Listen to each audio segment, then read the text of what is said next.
Yo, what is going on, everyone? It is your boy Cusco, and I'm back here with another Destiny 2 Hunter build. And now this one was a build that someone commented asking if this build was still viable.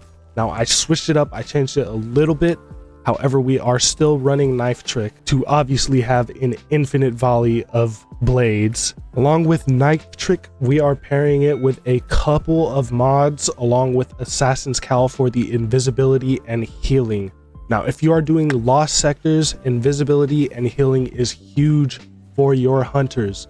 So that is the main reason why I'm putting Assassin's Cowl on.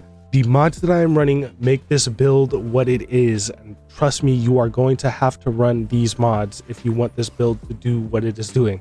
But however, luckily, everyone should have these mods because these are mods that are on your artifact.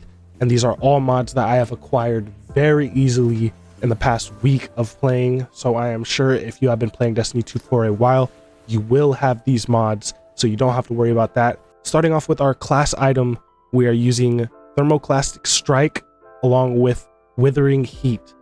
Now in lost sectors, you are going to come across champions and unstoppables, overload champions, everything.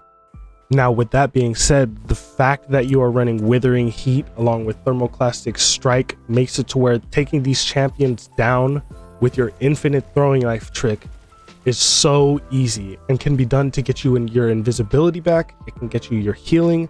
So it is overall just great to have these two mods, and we are basically replacing these two for particle deconstruction because we are not running a fusion rifle and we are not running unstoppable mods or anything for the fusion rifles. We are solely relying on our Thermoclastic Strike for overload champions. Moving up to our legs, you want to run a high energy fire and absolution. If you have it, absolution just reduce the all ability cooldowns each time you pick up an orb of power. And you are going to be making orb of powers, and I'll show you how in a second. As for the vest or the chest plate, you're going to be running taking charge. That's pretty much all you need. And then as for your gauntlets, you need thermoclastic blooming. This is what gives us the orbs of power. Defeating a combatant with a solar or stasis melee creates an orb of power.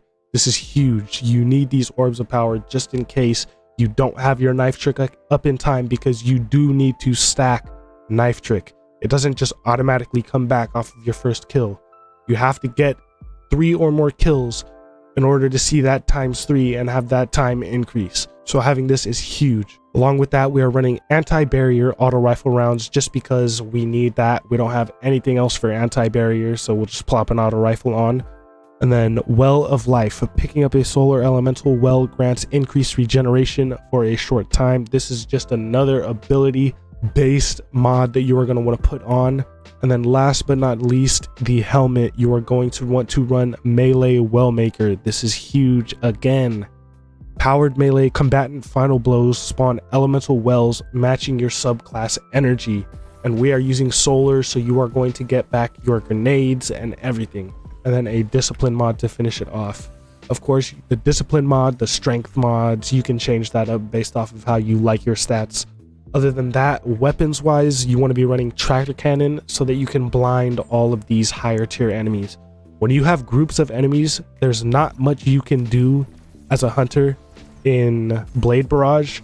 However, if you use tractor cannon and you blind the enemies before you use your Blade Barrage, this will give you enough time to get your Blade Barrage off in mid-air without getting shot, come back down, and then get your invisibility back off of your knife trick. That is the main reason why I'm using tractor cannon.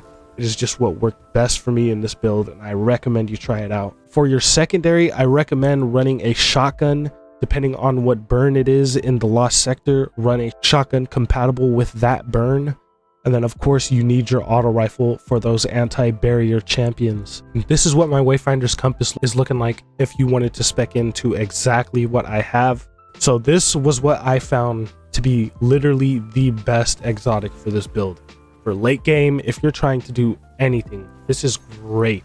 You just need to make sure that you're in that range where you can get your knife trick off instead of being within actual melee range and lunging towards the enemy. That is the biggest problem I've seen with this build. So that is one thing I want you guys to look out for using this build. It can get you killed.